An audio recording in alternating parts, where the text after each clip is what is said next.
feature and a short. Hello, welcome to Feature and a Short. I'm your host for today's episode, Dory Hall. Feature and a Short is an event podcast hosted by Fourwind Films, where an appointed contributor presents their chosen feature motion picture and a short movie. There's only one condition for the screening selection. The presenter must have been directly involved with one picture, but not the other. Today we have our most common appointed contributor, Justin Joseph Hall, an award-winning multilingual multimedia storyteller and founder of Fourwind Films and Catch Revant. His work has been acquired by major television networks such as HBO, and he's worked as a lead creative on projects that received awards at the Emmys, Tribeca Film Festival, Brooklyn Film Festival, and more. Justin's first movie he brought was an experimental fiction short movie he edited and colored. It's called Yeon-Gi, and Justin brought a version of the movie exported in a 32:9 aspect ratio that was never screened publicly for our private audience. Here is Justin introducing the movie. This film is a Buddhist short. It's never been shown in public. It's just had it on my computer because we had to readjust it and make it 2K because they would have had to project two projectors simultaneously in order to show the 4K quality of Sony cameras, which is why we made this film. Thank you. After the screening, we had a short discussion. I was just wondering, how long did it actually take you to edit it?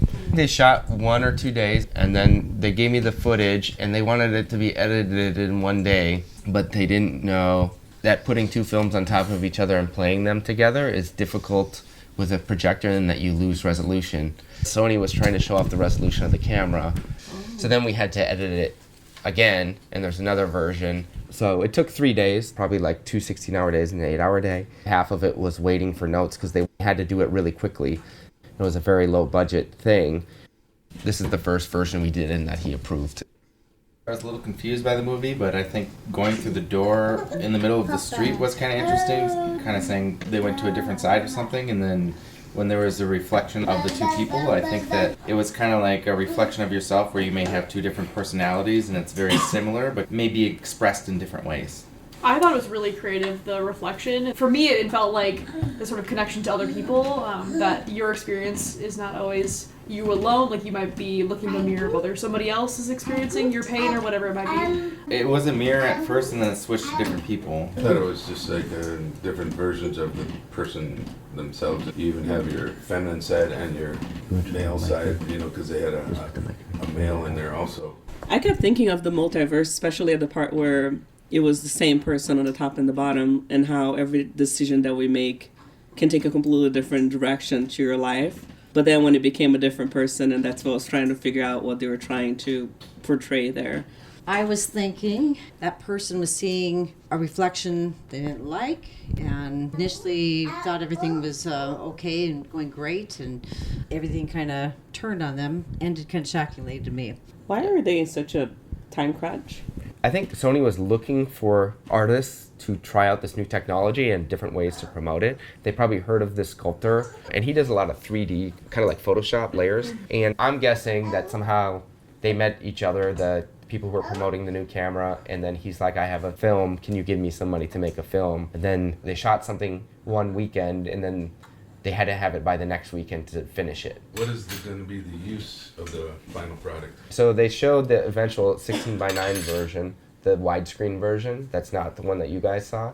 They showed that at his art opening that was the following weekend. So they shot it one weekend, and the following weekend, more or less, it had to be done in order to open at that. And I couldn't go to it, so I never got to see anybody see it. It was just played like you would see an art exhibit video. And did he tell you what his intention of this piece was? I never talked to the director directly, but I had a producer, and he said we are all one, and the idea of Buddhism that everything is the same even though everything is different, that's the message that he wanted to get across here.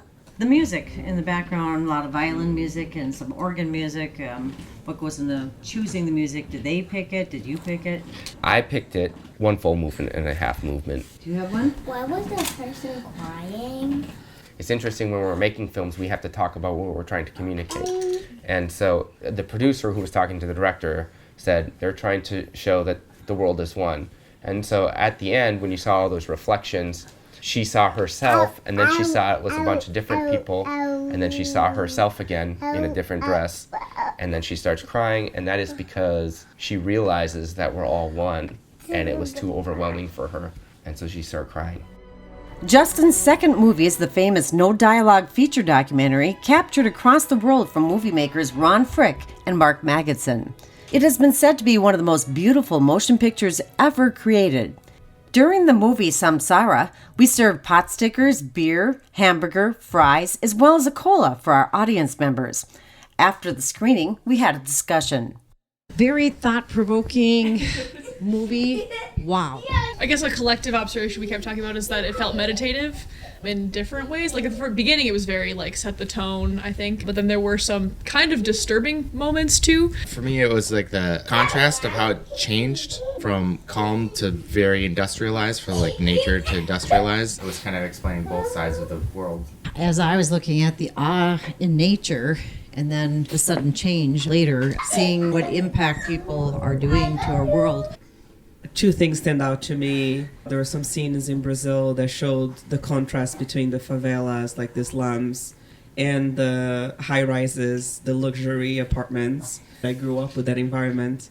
And I had never thought about it this way until I saw this movie, something completely outside perspective. And second, when it goes through the processed foods and the meat industry, it caused such a strong impression on me. It started when you said this is a experimental movie, but expand on that, please. Well, I think an experimental film is just something that's not commonly seen, trying something new. But through film, it's one way that you can compress time or expand time, and one way of doing that is juxtaposing visuals. The one thing that I noticed this time, I don't think there's a lot of water in here. It's all land places. They don't show the ocean. The vast majority was human-influenced places. There was a couple pieces of nature. One of the sandstone pieces had monuments as well, which is still human influence. So it seems like there probably was an intent to have a human connection from the director's point of view, but it wasn't clear what that was. It's showing the contrast of the beauty of the earth and how whenever there's something messed up, there's human influence in it, and all the stuff that's just nature, you take the human out, it's beautiful, but then you put us in, you get the war and conflict, and I feel like it was trying to show what a beautiful earth it is without the ingredient of human. What if you didn't have a background on what you were seeing?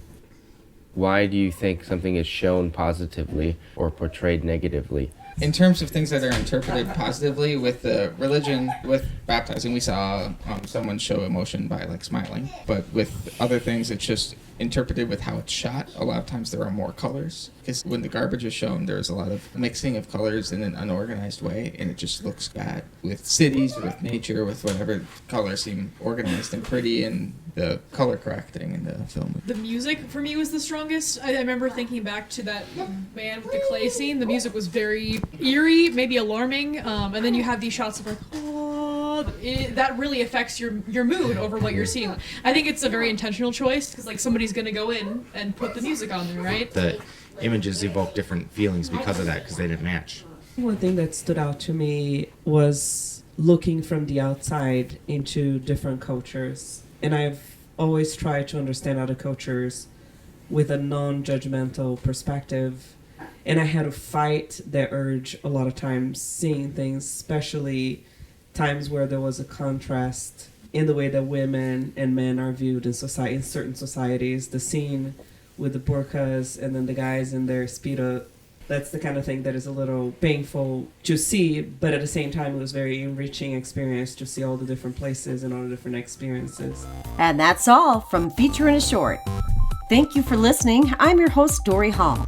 Thank you to our event assistant, Laura Davi, our sound editor, Billy Joe Leighton, our sound mixer, Hans Bilger. Our theme song for Season 6 is Getting It Done by Kevin MacLeod. If you want to hear more from this episode's appointed contributor, Justin Joseph Hall, or attend one of our events, sign up for Fourwind Films newsletter or follow us on social media at Fourwind Films. That's FOURWIND FILMS. Again, Dory Hall, thanks for listening.